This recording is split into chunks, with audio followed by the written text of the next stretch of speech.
Assalamualaikum warahmatullahi wabarakatuh. Pemirsa channel Nur, petunjuk kecerdasan dimanapun pemirsa berada.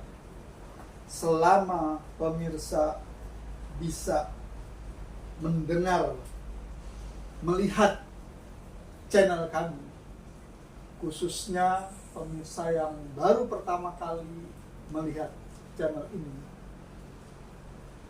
saya sarankan setelah menonton video ini, tolong dibuka video-video kami sebelumnya. Syukur-syukur mau mengulang dari awal, dari pertama. Karena video ini kami buat memang sesuai dengan Al-Quran itu sendiri menurut kemampuan kami. Berstruktur. Artinya berurut 1, 2, 3 sampai 9. Tidak melompat-lompat, sehingga pemahaman itu benar-benar diajarin seperti anak TK membaca huruf A, B, C, akhirnya bisa jadi baba bubu sampai jaja juju. Dan saya pun sedang belajar itu dengan catatan satu: tinggalkan, buang, masukkan laci, kalau perlu dibakar dulu, ganti buku baru. Bila tidak, maka pemirsa akan mengatakan itu, ya. Karena saya tidak berani lagi berkata-kata yang juga tidak nyaman. Karena ini Quran. Kalau kita udah tahu ini Quran, Quran itu perkataannya siapa sih? Bukan perkataannya Muhammad, Ahmad, bukan. Tapi perkataannya Allah melalui lisannya Ahmad yang menjadi Muhammad. Oke. Setelah dia mengerti semua isi Al-Quran. Betul. Nah, jadi saya juga mau selengean ya nggak berani. Dah dijolo-jolo aja wis. Oke, terima kasih. Terima kasih pemirsa. Ini adalah video keberapa? Keempat ya? Ya, Keempat ya? Benar? 3. Oh, ketiga. Yang benar Mas? Yang 4. Keempat ya? Kalau saya sih 3 Ya, mestinya keempat. Mestinya. Ya, lihat. Siji, loro. 3 ini keempat. Ini 3 berarti. Iya. Ini saya nulisnya Makanya yang teliti Mas. 1, 2, Ini tadi udah keempat. 3. Tapi ini keempat. Iya. Nah, ini nanti paling banyak Mas. Karena 11 sub ini nanti. Tapi ini 4. Iya. Ulang, perasaan baru 3 kali.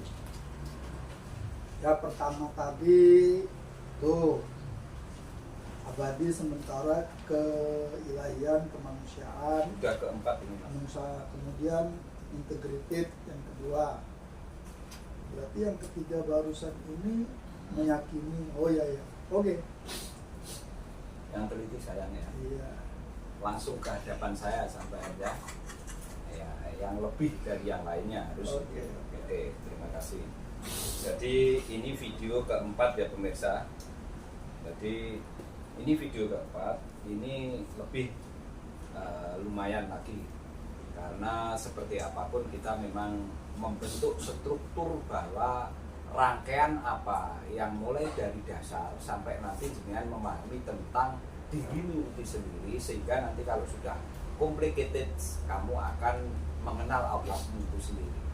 Nah, setelah mengenal Allah nanti kita akan membahas yang berikutnya, bagaimana korelasi antara jin dan kejiwaan itu, karena nanti itu macam-macam tumpahannya jin itu, tapi terutama jin itu adalah kendaraannya nanti berupa api. Padahal api sendiri itu yang saat Musa pengen Allah menampakkan dirinya di Mukodasi tua itu, Allah ternyata juga berupa api. Itu makanya hati-hati jenengan. Tapi hati-hati betul di sini karena ini nanti pun jenengan juga hati-hati karena ada sesuatu yang sifatnya sangat mendasar di konklusi terakhir. Tapi masih lama ya, karena ini masih ada 6 lembar atau 7 lembar. Ini baru 1 sub ini. Nanti totalnya ada 11 sub untuk bahas ini. Jadi nanti jenengan kena 10 commandment. Tapi nanti selain 10 commandment itu yang digembar-gemborkan oleh sarjana barat, oleh orang naturalis, maka di sini kita nanti mengenal adanya Pancasila itu, sila 5 itu. Nanti ternyata itu dikunci dengan Al-Quran semua. Itulah hebatnya pendiri bangsa kita. Nah ini sudah saya ungkap di permukaan, jenengan asik nanti ngebahas di situ. Nek jenengan nanti 17 Agustus pasti jenengan nangis kalau sudah tahu. Karena ternyata itu semua adalah kemasan Al-Quran itu sendiri. Itu menurut saya.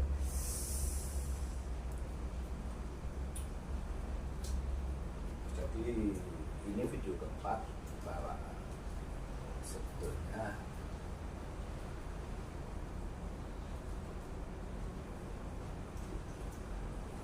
jadi gini pemirsa, sarjana barat itu bikin lucu ya mas. Aduh. Jadi pemirsa, karena saya tahu kenapa, karena saya juga sekarang sedikit-sedikit saya sudah mulai bisa berkaca-kaca. Karena ketika berkaca-kaca itu artinya tergambar sesuatu yang tidak bisa disampaikan, tapi bisa dipahami oleh si yang lihat gambar-gambar itu. Yang ada adalah ini loh akhirnya, gergetan malah culak matanya mengenal kayak gitu. Karena kita ini memang selama ini seperti sapi ditusuk hidung. Nah seandainya kita ini sapi yang gak ditusuk hidung, aduh bukan Bakoroh namanya, tapi Al-Bakoroh. Karena kalau sapi masih ditusuk hidungnya, otomatis jadikan santapan hidangan Maidah itu. Ya, itu. Tapi kalau sapinya nggak bisa ditusuk, wah itu tanduk wis. Nah akhirnya kalau sapi ditusuk, masih badannya bisa menggulingkan macan sekalipun berhubung ditusuk, ya udah ditarik sama monyet. Ya. Nah, tapi kalau sapinya nggak bisa ditusuk karena Al-Bakoroh bukan Bakoroh, ayo lawan masih macan lo ditaduk sama dia. Ya, betul. Tapi itu saja. Ya. Karena bukan dongeng kalau ini, nyata kan dikasih Al. Jadi contoh begini, kalau jenengan itu sendirian laki sehebat apapun ketika nggak rabi, goblok kayak gitu. Oke, terima kasih. Jadi ini video keempat. Jadi di video keempat ini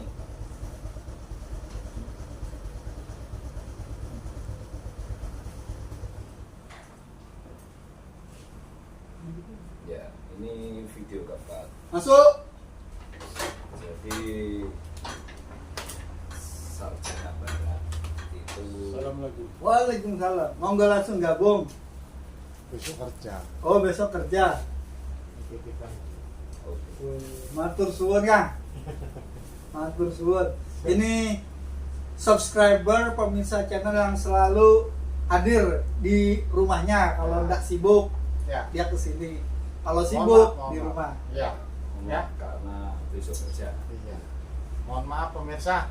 Besok saya bekerja jadi nggak bisa gabung. Lain waktu saya akan bergabung. Oke. Terima kasih. Amin. Assalamualaikum warahmatullahi Waalaikumsalam. wabarakatuh. Oke. Matur suwun Pak. Siap. Bangun banget ya. Siap. Luar biasa ini. Mas, matur suwun banget. Gini. Siap. Pemirsa, itulah tadi salah satu bentuk apresiasi dari subscriber kami, penggemar dan pemirsanya Kijolo-Jolo. Namanya Pak Arif yang selalu mantengin channel, begitu upload langsung dia yang pertama kali buka. Lanjut Kijolo. Oke, jadi sarjana barat para naturalis itu ternyata betul-betul mengamati, meneliti dengan adanya Al-Quran itu sendiri.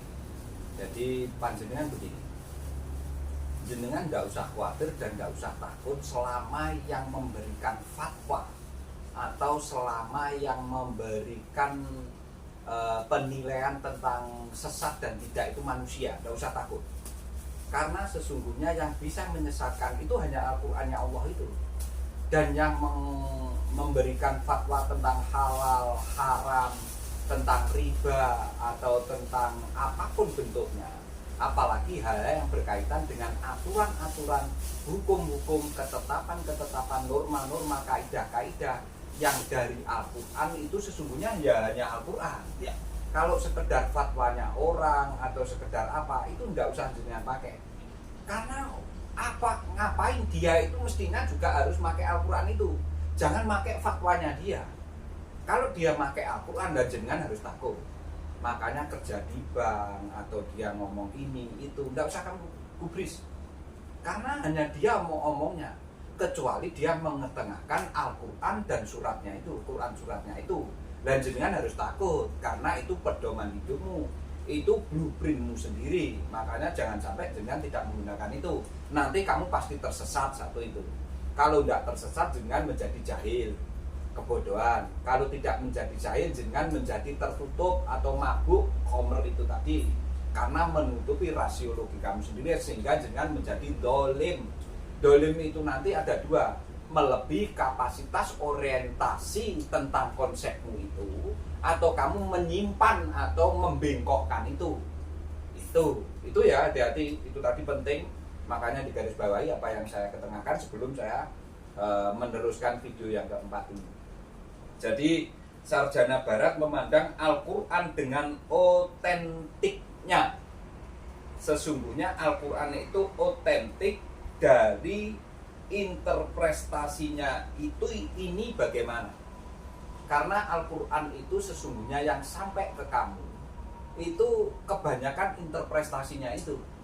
Nah, keotentikannya dengan interpretasi itu bagaimana? Sesungguhnya itu dibahas di sini. Jadi jangan-jangan ada campur tangannya manusia. Itu yang dibahayakan. Lah seluruh cendekiawan yang ada di barat itu sudah meneliti sampai ke sana, menganalisis, meneliti, mengobservasi bagaimana sesungguhnya agama yang dipeluk oleh orang-orang kita ini. Gitu loh. Kok nyatanya orang-orang naturalis yang justru tidak menggunakan Islaminya, justru tok menggunakan hukum dasar-dasar bernegaranya dengan Islam. Itu yang menjadi anomali bagi kita. Anomali itu apa? Sesuatu yang terbalik. Sesuatu yang tidak pada umumnya. Ya, timbang kamu nanti kebingungan mengartikan anomali. Jadi ini langsung saya ketengahkan Quran suratnya ya. Quran surat Ali Imran itu surat ketiga ayatnya 7.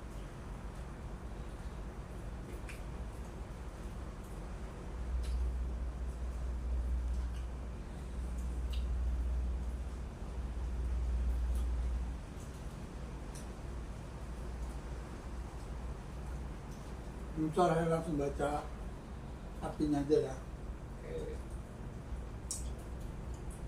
Dialah yang menurunkan kitab kepadamu. Di antaranya ada ayat-ayat yang muhkamat. Itulah pokok-pokok kitab. Dan ada yang mutasabihat.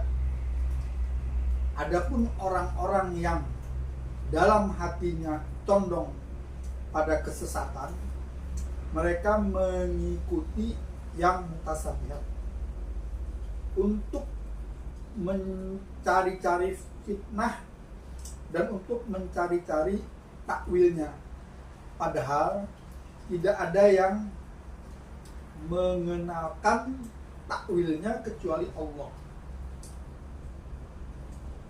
Dan orang-orang yang ilmunya mendalam berkata, kami beriman kepadanya. Semuanya dari sisi Tuhan kami. Tidak ada yang dapat mengambil pelajaran kecuali orang yang berakal. Nah, di situ ditegaskan kembali bahwa sesungguhnya orang-orang yang memang mengambil kesesatan itu rata-rata dia tidak menggunakan ayat-ayat muhakamahnya. Karena ayat-ayat muhakamah itu artinya hakim, jadi sifatnya ketetapan. Jadi mau nggak mau yang ketetapan itu mendasar dan pokok. Nah itu yang harus kamu gali dulu. Sehingga nanti dari ketetapan yang sifatnya mendasar dan pokok ini kok belum jelas, maka akan kamu pertajam, akan kamu telusuri lebih, mencari referensinya jangan dengan cerita, jangan dengan dongeng, tapi dengan ayat-ayat yang mendukung muhakamah itu. Makanya namanya ayat mutasabihat, untuk mempertajam, untuk memperdalam kandungan apa makna yang terkandung di dalam petunjuk itu sendiri. Sehingga nggak usah cerita, nggak usah dongeng yang kamu buat-buat, apalagi itu dari turun-temurun nenek moyangmu, itu nggak boleh. Nah itulah nanti Al-Quran dalam pembengkokan. Al-Quran tidak menjadi integritas lagi atau integritas lagi. Pemirsa, saya Nur, petunjuk kecerdasan. Saya cuma mau memberitahu diri saya khususnya. Tapi kalau pemahaman ini bisa ditarik oleh pemirsa, alhamdulillah. Ki Jolo tadi di video 1 yang penerangannya, bahasanya menurut saya itu bahasa tingkat tinggi. Prolog, Ya, di prolog yang pertama. Kemudian saya beri sedikit rem ABS. Akhirnya begitu di video kedua itu dirubah, yang tadinya induktif deduktif, deduktif induktif menjadi khusus umum, umum khusus. Di video ketiga itu udah sangat paham, dan saya tadi juga berinteraksi nyambung ketika ayat-ayat itu dibacakan, apalagi kalau sudah diterangkan ayat-ayatnya. Tapi ini di video keempat saya tidak mendahului Ki Jolo karena tetap saya nggak ngerti Quran ini, terus terang aja. Tapi nanti kedepannya kira-kira begini gampangnya pemirsa. Bayangkan pemirsa, sumber mata air itu kan mesti di gunung di atas, walaupun ada juga yang di bawah, tapi sedikit. Itu asalnya setetes dua tetes kecil, tapi begitu sampai di muara lebar sekali. Karena dia sudah membawa masukan semua dalam perjalanan sampai ke muara. Nah itu induktif, deduktif. Nah sekarang dibalik sama Ki Jolo, dari deduktif yang tadinya lebar panjang ke sumber dari muara. Tapi kalau itu, tapi kan kita bisa bayangkan aliran sungai dari muara, dari sumber di atas gunung ke muara, dari hulu ke muara.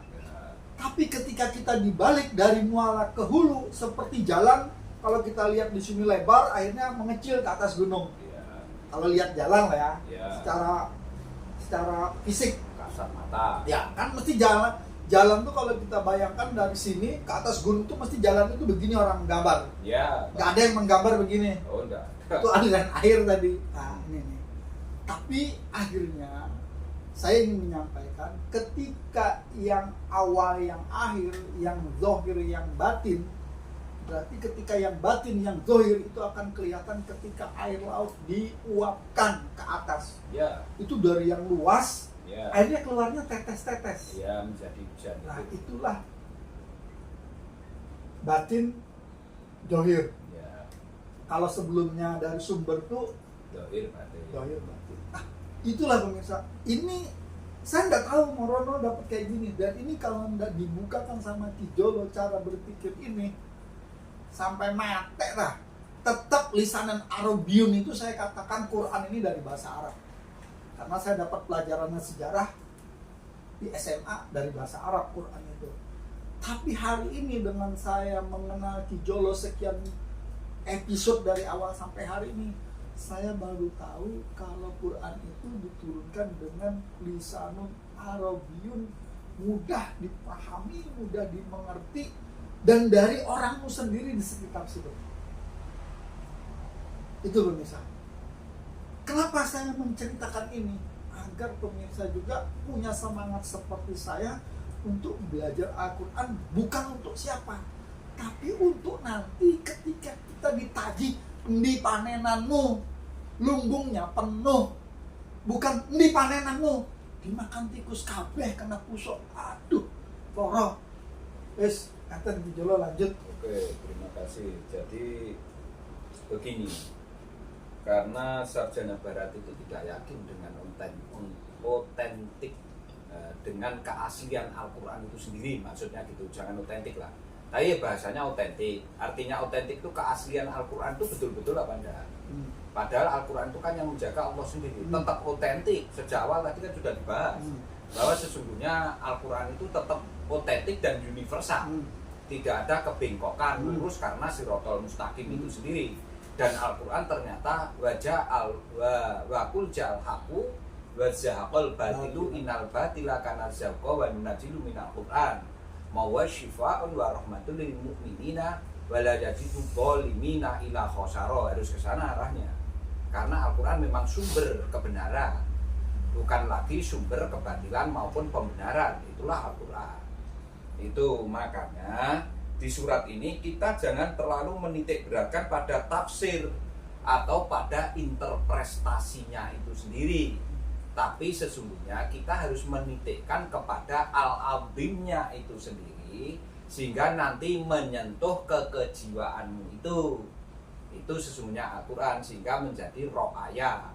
Jadi ja'a ro'aina, bagaimana kamu menggunakan akal pikiranmu datang ke Al-Quran itu, kamu buka, kamu pelajari, kamu telusuri, kamu observasi, kamu interpretasi dalam pemikiranmu itu, sehingga nanti menggunakan kerasionalan, logik dan kecerdasanmu selalu bisa kamu gunakan.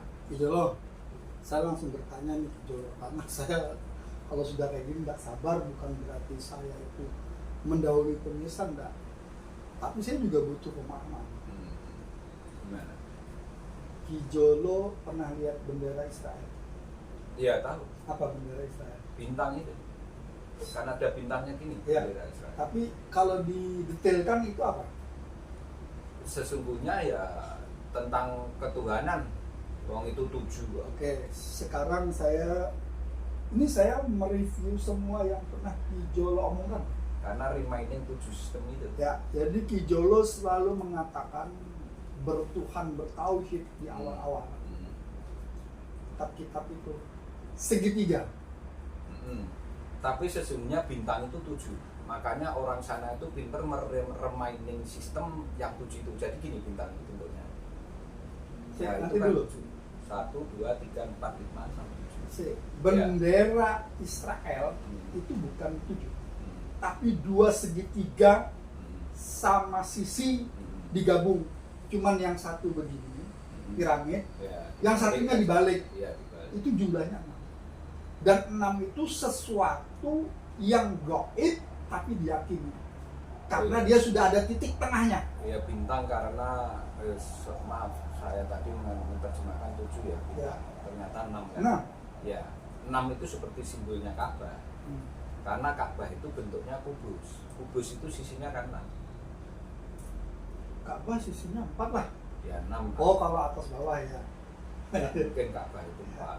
4 itu 4 arah. 4 Mata arah angin. mata angin. Sisinya Jadi 6. kalau kubus, Ka'bah itu kan bentuknya kubus sebetulnya. Sisinya ada 6. Lah sama orang Israel itu digunakan sebagai simbol benderanya itu. Itu. Bendera Israel itu ini. Kan 6 tuh. 1, 2, 3, 4, Ya. 5. 2 segitiga. 2 segitiga itu dibalik bahwa bentuknya piramid bolak-balik. Iya. Berarti ada 6. Sehingga dia itu bisa melihat apapun dari sisi yang sifatnya umum menjadi khusus, dari yang khusus menjadi umum. Lengkap. Lengkap berarti. Seperti Ka'bah tadi 6 sisi. Ya, betul. Satu dia sembunyikan di titiknya. Di titiknya itu, dan sesungguhnya itu di pusat itu. Ya, 7 itulah yang disembunyikan sama dia. Ya, karena ada titik di umbilicusnya. Ya. Nah, itulah kehebatan Israel. Itu. Tapi sesungguhnya itu termasuk salah satu penyimpangan. Ya. Karena nanti saya bisa menjelaskan itu saat kita sudah bahas tentang, ya nanti dibahas setelah itu ada sebenarnya. Karena nanti di peradaban ini akan terbaca semua. Iya. Karena peradaban. Ya makanya ini nanti kan luas, dan ini nanti pembahasannya sangat lama. Oh, ini tadi aja sudah video keempat ya. Sudah. Yang dipertanyakan Mas Kaji tadi apa? Ya tadi kan artinya selama ini kan kita dibodohin sama orang Israel. Karena Iya. semua itu kan mesti 7. Tapi satunya disimpan sama dia. Iya, karena itu simbol, Mas, bentuk simbol. Lah Ka'bah sendiri itu sebetulnya juga tidak 6, 7. Satunya disimpan di Hajar Aswad itu. Jadi sisinya ada 6, Hajar Aswadnya 1. Sebetulnya sama. Cuma Israel lebih pinter. Dia dikasih di bendera sehingga setiap orang melihat. Lah Ka'bah itu yang melihat kan hanya orang Islam. Kalau Israel kan tidak, karena bentuk bendera. Nah itu perbedaannya. Lah nek jenengan pengen ngomong seperti itu sebetulnya karena apa yang ada di pemikiran saya itu ya 30 juz itu 114 surat, 6.666 ayat. Makanya mengapa jumlahnya 6.666 ayat? Karena 6 sisi itu tadi. Sesungguhnya itu 114 nanti ada lagi pemaknaannya. Karena itu semua sebetulnya kan morse, coding, metafora. Itu yang butuh kamu menggunakan kelojikanmu untuk mengevaluasi itu. Itu sebetulnya. Ini agak keluar sedikit ya, tapi tidak apa-apa, masih ada kaitannya sedikit. Karena saya jujur aja terkaget-kaget. Setiap ada terlintas itu kan, karena saya tahu misal kalau ditelepon dia tidak ada waktu, satu karena juga punya kesibukan ya. Jadi belum tentu juga dijawab. Tapi yang di podcast kan mesti dijawab. Dia seringkali memaksakan diri apa yang dia tidak tahu ingin dijawab langsung. Tapi kadang-kala saya begini pemirsa, kalau saya tahu-tahu saya jawab, kadang-kala orang itu tidak rasional menerimanya. Itu yang saya takutkan. Apalagi nanti nyuwun sewu gini aja ya. Apalagi nanti kalau sudah saya bahas tentang la ilaha illallah, la ilaha illallah, la ilaha illa anta, la ilaha illa ana. Lah ini kemasan yang luar biasa. Sehingga jenengan nanti mengenal tentang syahadatnya Allah sendiri, syahadatnya Rasul, syahadatnya malaikat, syahadatnya kamu sendiri. Nah itu yang nanti kemasan-kemasan itu kan pembahasannya jangan sekarang. Nanti kita bahas karena itu nanti semua satu paket, tidak bisa enggak. Nah itu harus berproses, tidak bisa langsung. Karena seperti apa seandainya ini saya ketengahkan awal-awal kemarin gitu. Oh iya. Untuk kamu tidak akan menemukan struktur kelengkapan itu. Ini bentuk apa, struktur bagaimana? Wong mulai awal aja podcast saya sudah dikunyah-kunyah orang banyak. Podcast apa ini, mendem selokan lah, mendem air got, dul bahasa Al-Quran kayak ngono. Karena selama ini telingamu bahasa Al-Quran tidak seperti ini. Inilah Al-Quran menjadi pembeda. Seperti di saat bagaimana Ratu Bilqis itu kan sosok wanita yang sangat cantik. Wanita itu sama dengan pengamalan, sedangkan Sulaiman sama dengan ilmunya sebelum kamu mengamalkan. Sehingga Ratu Bilqis terkejut-kejut, lah si Sulaiman kok memberikan saya innahu min Sulaimana wa innahu bismillahirrahmanirrahim. Padahal selama ini aku tidak punya sumber itu. Tapi dia kebanyakan pengamalan sehingga pasukannya luar biasa. Itu kurang bagaimana? Itu pengusaha. Jadi mengapa kita harus memahami betul sesungguhnya Al-Quran itu sangat mendasar, sangat luar biasa kemasannya itu. Kalau tidak memahami itu jenengan nanti kebalik-balik. Jadi sekarang tadi menjelaskan tentang surat Al-Imran ayat ke-7 Mas ya. Jadi kita jangan terlalu menitik beratkan pada tafsir atau interpretasinya itu sendiri. Nah, terus ini saya ketekankan lagi surat Ad-Dariyat Mas, 51 suratnya, ayatnya ke-8 Mas. Nah ini 8-nya Daimun Khosyi'un, yang 51 ini tentang pemahaman yang menyeluruh kafah itu, 6 sisi itu tadi. Karena menguasai 6 sisi, maka kamu akan bisa Daimun Khosyi'un. Siklus akan berputar dengan sendirinya, akhirnya kamu ngerti al-ilmu hayat. Artinya kesana itu nanti.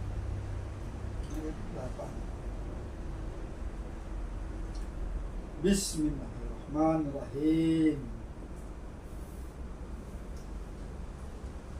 Sungguh kamu benar-benar dalam keadaan berbeda-beda pendapat. Bayangkan setelah kamu tahu tentang surat Al-Imran ayat 7, maka di Quran Az-Zariyat, Dariyat itu ya Duriyah itu. kamu pasti akan menemukan keanekaragaman. Makanya sejak awal ngaji Al-Quran ini adalah kesepakatan kamu untuk tidak sepakat. Tapi ada tapinya. Kamu boleh tidak sepakat apabila apa yang saya ketengahkan bukan Al-Quran. Makanya saya sejak awal mengetengahkan Al-Quran ini bentuknya harus interaktif, sehingga akal pikiranmu berjalan. Kamu boleh tidak sependapat dan boleh tidak sepakat, asalkan apa yang saya ketengahkan bukan dari Al-Quran dan menutup kelogisanmu, sehingga kamu tidak bisa menggunakan akal pikiranmu secara rasional. Maka kamu jangan sepakat dengan apa yang saya ketengahkan ini. Boleh, saya tidak melarang. Tapi begitu konsekuensi logisnya kan begitu. Begitu apa yang saya ketengahkan ini ternyata Al-Quran yang berisi tentang nubuah dan risalah, mau tidak mau kamu dipaksa oleh Al-Jabbar untuk mengikuti ke situ. Karena kalau tidak menggunakan Al-Jabbar, maka secara naluriah kamu tuh sulit dikasih pertanggungjawaban dan dikasih apa, perjanjian yang teguh. Itu kamu sangat sulit. Jolo, ini saya langsung mengutarakan yang terlintas saja. Ya, boleh. Meresonansi apa yang Ki Jolo barusan 2 menit yang lalu disampaikan. Ya, boleh.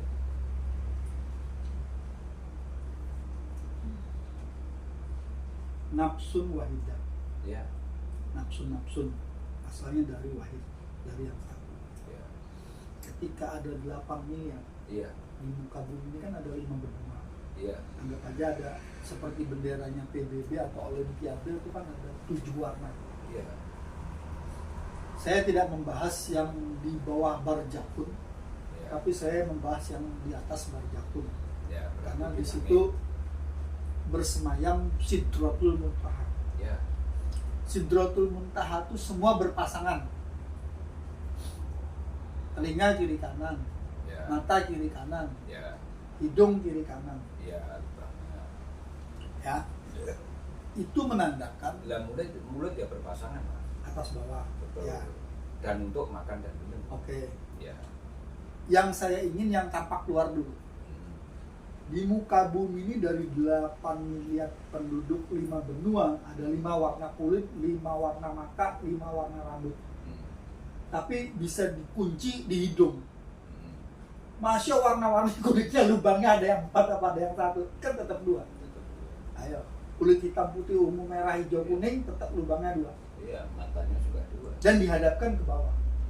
Kalau mata nanti, saya tidak kenapa dan mencontohkan mata. Karena kalau mata nanti warnanya bisa beda-beda. Iya. Iya.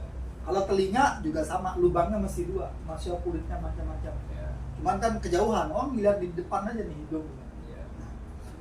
Tapi ada satu ketika saya mengkaitkan dengan lisanun arabiyyun. Iya. Lisanun arabiyyun itu kan bibir atas, bibir bawah. Tapi yang di tengah ini udara kan cuma 1. Iya. Nah disitulah kewahidan. Iya. Tidak ada warnanya kan? Iya, ada warna. Dan itu tidak terlihat. Tapi bisa hanya dirasakan. Iya, bisa hanya dirasakan. Nah, ya sudah. Dan hanya bisa kamu dengarkan. Ya, itu yang terlintas tadi sesaat ketika saya menghubungkannya juga dengan jawaban yang pertanyaan yang tidak dijawab. Ketika 2 busur anak panah. Jadi tak salah, iki busur dek ini si ngene ini.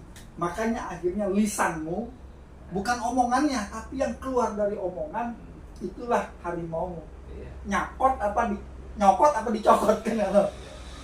Karena kalau sudah terlepas dari bibir kan mengerikan. Iya, iya. Wah, ini abis ini udah berani ngomong lah gitu ya. Karena tervibrasi, makanya hati-hati. Kalau memang kamu itu sudah betul-betul mengkaji Al-Quran, ya harus hati-hati, jangan sembrono. Saya kan sejak awal ngomong, hati-hati loh ya. Siapapun bentuknya yang menjadi santri saya pasti takutkan. Kamu hati-hati karena setelah ini kamu akan menjadi si pahit lidah. apa yang kamu hembuskan, apa yang kamu ketengahkan akan menjadi busur menuju sendiri. Karena kembalinya busur pasti ke dalam diri, bukan kemana-mana. Makanya hidup itu mengarah ke matamu itu, kedua matamu. Dan ini ada cengkoknya begini. Inilah busur. Dan jangan lihat saya ini jangan tamat nih. Bagaimana kan Benso sendiri? Ini luar biasa ketajamannya ini kan apa? Tapi saya ya nyuwun sewu bukannya gimana-gimana. Tapi dalam Benso nih, orang-orang yang mengetengahkan Al-Qur'an betul-betul kayak Mbak Sun dulu. Dengan nanti Benso lihat ketegasan ininya sama ininya. Pasti nampak. Dan bagi orang-orang yang mulai memahami Al-Qur'an itu muncul dengan sendirinya. Dulu kamu tidak ada itu. Sekarang pelan-pelan muncul. Karena sudah mulai mengetengahkan apa yang memang ada di dalam singgasananya itu dengan apa adanya, dengan hukum-hukum Allah itu. Nah itu nanti pasti akan nampak di situ. Orang yang semakin jelas di situ nanti pada bersani sendiri. Karena Al-Quran itu nanti akan tiba waktunya menunggu saat itu dalam waktu yang ditentukan oleh Allah. Tidak usah khawatir, tidak usah takut. Pasti uang itu kepastian. Seperti pastinya datangnya Al-Quran kepada si Ahmad, sehingga Ahmad nanti menjadi Muhammad itu. Karena Muhammad itu kepangkatan. Seperti orang Adan akhirnya menjadi muadzin gitu lah Mas. Sebetulnya bahasa takmir masjid itu salah. Karena orang yang mengurusi masjid itu mestinya bukan takmir, tapi muamir. Harusnya gitu. Seperti orang Adan menjadi muadzin. Lah si Ahmad menjadi Muhammad itu kan karena beliau diangkat Muhammadnya berarti bukan si Ahmadnya. Jabatannya si Ahmad menjadi Muhammad setelah menerima kewahyuan karena beliau memahami seluruh 30 juz, 114 surat dan memahami 6.666 ayat itu. Sehingga nanti bisa berjejer dengan Allah itu sendiri. Karena nek si Ahmad tidak mungkin si Ahmad makhluk kok. Jadi saya langsung meresonansi. Tukang azan jadi muadzin. Iya. Tukang Ngurus baca masjid, Quran Ya, jadi Qori jadi Qori'ah. Iya. Lah kok iso yang ngurus masjid dapetnya di? Ya, kok menjadi takmir mestinya kan muamir. Nah, muamir. Iya. Karena kalau dia menjadi muamir, dia takut disiksa, makanya dibikin takmir. Karena dibalik. Kalau muamir, sudah jelas amir itu kan artinya Ya pengurus. Ya. Dari amru. ketika muamir Kata kepengurusan yang amri. lurus kan, Ya. yang benar. Iya. Wah ini nek kepengurusan yang benar ini Abot. kacau. Nek ono salah-salahnya langsung Ya, digiles. langsung deh. Nah, ini biar nggak digiles, ini kan orang pintar. Iya. Makanya dibikin takmir aja, taksasunnya biar kita hilangkan, biar nggak jelas. Nah, jelas. Itu nih meresonansi lah ya Iya. kalimat ini gitu loh. Karena apa? Nah inilah saya nih harus ngerem juga nih sekarang nih karena kebanyakan resonansi. Lanjut. Harus mengalami perenungan, sebetulnya mengalami perenungan. Makanya mengapa saat kejadian di Zakaria, dari Yahya menjadi Zakaria, nanti ada Isa ibnu Maryam, proses itu semua kan sebetulnya proses dari Lauhil Mahfuz itu sehingga nanti sampai ke Ahmad Muhammad itu. Karena memang awalnya dari situ, kita nggak bisa mensampingkan itu. Dan sejarah itu nanti dari Ilyasa, semua nanti kita bahas lah. Kenabian itu kita bahas satu persatu. Tapi dari kacamata Al-Quran, jangan sampai tidak dari kacamata Al-Quran. Makanya nanti jenengan nemoknya Ibrahim, nemoknya Yakub, nemoknya kan pelan-pelan ini saya bahas satu persatu kemarin. Nah itu makanya hati-hati. Jadi dalam surat yang ketiga Ali Imran ayat ke-7 ini jenengan harus hati-hati karena itu penjelasannya luar biasa. Terus di surat Ad-Dariyatnya sesungguhnya kamu itu memang benar-benar dari Allah itu diciptakan dari dasar yang pendapatmu itu memang jelas berbeda karena dari keanekaragaman itu. Tapi ingat bahwa sesungguhnya kamu dari nafsun wahidan menjadi nafsin-nafsin. Juga ingat lagi bahwa kamu itu sesungguhnya selain dari nafsun wahidan tadi dari apa? Nafsun wahidan itu kan rohnya. Terus dari Api, air, tanah, udara. ya bukan, yang satunya tadi apa tadi? Saya tadi menyampaikan bahwa selain nafsun wahidan ada kamu dari sebentar, makanya ini kan penting biar tahu benar. Kadang saya Keilahian dan kemanusiaan. ya bukan itu. Sebentar, ketemu nanti pelan-pelan saja. Umatan wahidan, dari umaha, umi, berarti jenengan ini dari induk yang sama sebetulnya. Dari kata-kata umi, umu menjadi umahat. Jadi umatan wahidan, jenengan ini kok umat sing situ, Mas. Ya. Jadi ingat itu, sehingga jenengan jangan bercerai-berai, jangan bermusuhan. Itu tidak boleh. Itu loh. Apalagi jenengan juga dari apa tadi? Nafsin wahidan. Jenengan berarti tahu asal muasal dari rohmu adalah dari nafsun wahidan. Nanti tahu bahwa aktivasi untuk rohmu juga sama. Sing disedot wong Amerika, wong kene padha ora? Udah. Seluruh alam semesta sama. O2. Itu Mas. Berarti sama ya untuk aktivasinya. Nah, itu.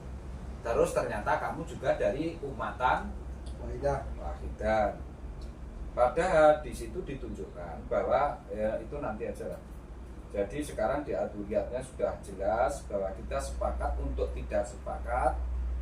Jika tidak sependapat boleh, kalau tidak logik apa yang saya ketengahkan ini tidak rasional, jenengan ya rasa sependapat tadi ngomong apa sampah gitu enggak apa-apa. Karena yang saya sampaikan tidak ada keilmuannya atau kelogikannya, boleh jenengan seperti itu. Tapi selama yang saya ketengahkan ternyata mengandung keilmuan yang logik, bisa mengasah kecerdasan dan kelogikanmu menjadi rasional, ya harus kamu terima lah. Masa kamu pungkiri itu? Kan tidak bisa. Itu. Nah, bagaimana pandangan cendekiawan muslim kontemporer? Makanya ada tafsir-tafsir baru selama ini yang beredar. Ini berkaitan dengan cendekiawan muslim. Bayangkan dulu Pak Habibie kan membentuk cendekiawan muslim itu ya, sehingga ada tafsir-tafsir baru yang beredar di seluruh kalangan umat yang beragama. Nah ini kehati-hatianmu harus lebih tajam lagi. Kalau saya bertanya gini gimana gitu? Gimana? Mengapa orang-orang di situ tadi kok melakukan itu? Iya, Dasarnya apa dulu? Ada kepentingan. Ada kepentingan. Ada muatan. Kalau yang tidak ada muatan ya karena gini Mas. Ini adanya di bumi. Ini adanya di dunia yang berkaitan sesuatu yang sifatnya materialistik. Itulah yang menuntut orang akhirnya mau selama diganti dengan material. Itu bahayanya. Kalau saya langsung tarik konklusinya begini gimana? Gimana? Bahwa Allah itu selalu memberikan kepada yang namanya nas itu dua pilihan. Iya. Dan silakan kamu pilih. Dan saya tidak ikut-ikut. Ya. Ya makanya kan terompahmu kanan dan kiri. Itulah sesungguhnya kamu untuk menimbang sendiri milih yang mana. Dan Tapi itu jangan salah. Ini saya garis bawahi dulu. Boleh kamu memilih jalan yang kanan atau yang kiri. Tapi sesungguhnya kanan dan kiri itu tidak antara benar dan salah. Tapi pilihlah jalan yang mendaki. Bukan yang al-isra'-nya. Bukan perjalanannya itu. Karena itu proses. Tapi pilihlah yang mendaki al-ma'arijnya itu, sehingga jenengan nanti menemukan sesuatu yang sifatnya titik itu. konkretnya gimana? Kalau di contoh konkret, Contoh konkretnya kan perjalanan al-ma'arij itu seperti apa? perjalanan al-ma'arij itu Pilih kamu, yang mendaki itu kayak apa? karena kamu menunjukkan sebuah petunjuk itu sudah menjadi pemahaman yang kamu alami. Itulah titik. Karena kamu tingkat kesadaran merasakan dari pengalaman itu. Sedangkan proses perjalanan pasti ada kanan dan kiri.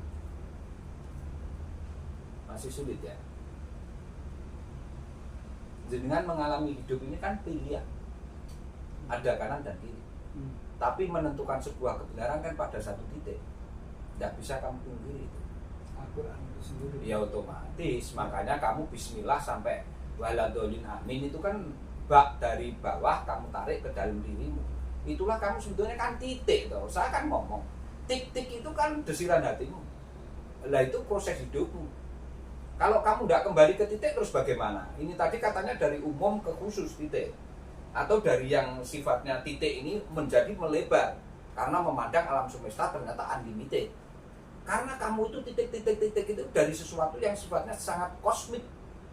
Makanya mengapa di alam semesta itu ada tata surya yang sifatnya adalah ketata suryaan. Bintang-bintang itu jumlahnya kan titik-titik-titik-titik anajem itu. Nah itu sesungguhnya dirimu itu loh. Sehingga bagaimana kamu jangan gelewamjat dengan titik yang tidak ada unlimitednya itu. Tujulah satu titik, itulah kamu menemukan satu keahatan itu sendiri. Karena satu-satunya itu. Makanya kamu nanti bisa menemukan satu, di depannya ada nol.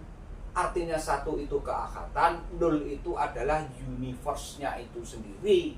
Karena memahami antara wa awalu dan akhiru, itulah kemasan jenengan menemukan wa dhahiru wa batinu. Sebetulnya itu. Karena kalau tidak menemukan itu, kamu ya hanya 1 sampai 9 aja, tidak akan menemukan nolnya. Karena nol harus berjejer dengan 1, kamu tarik ke depan untuk menemani nol itu. Sehingga nanti kamu menemukan keesaan karena memahami bahwa dasarnya harus ketauhidan itu sendiri. Karena tauhid itu titik itu loh. Tuh, bukan lagi apa-apa. Karena kamu asal dari satu titik itu. Itu pemirsa. Sebetulnya itu belum sampai ke sana. Ini kan masih di permukaan, tapi dia mesti ini tidak tahu ngapain dia itu selalu ya itulah Musa. Sangel pokoknya. Itu. Mangel, tapi Nanti pasti sebetulnya semua akan saya kemas nanti. Wong ini sudah saya ini Nyun Sewu tuh. Di sini ya, itu. Jadi nanti jenengan menemukan angka 1 dan 01. Ini nolnya, ini satunya, maka enggak ganti. Sebetulnya ada, tapi belum sampai sini. Dia minta di sini saya terangkan ini. Kan akhirnya enggak.